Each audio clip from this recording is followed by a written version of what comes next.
Bir taksir aytат, men deyt, öle turgan boldum deyt.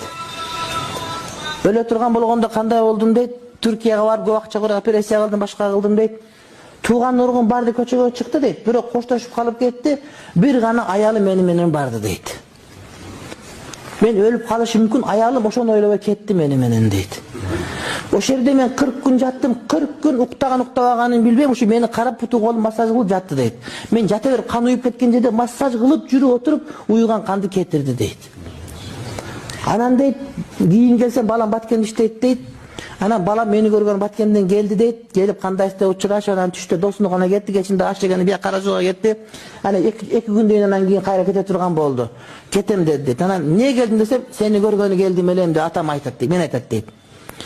Анан мени көргөнү келсең, мени сураган жоксуң, мен ойлодум дейт да. Ата кандай, ден соолук жакшыбы башкабы деп сурасам дейт, жок анткен жок. Ошо келип кеткени көргөн. Кыз деле бирөөнүн баласы экен дейт. Келет, башым массаж кылып берет, тамак кылып берет, кайра кетет дейт. Путуму кармаган аялым, колуму кармаган аялым дейт. Аялымы кыйын урат элем мурда. Кийин көрсө, аялыма башка бирөө күйбөйт экен мага дейт.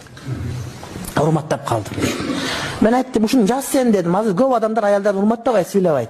Десем, мен жазганда ким окуйт эле дейт. Сиз жазыңыз дейт.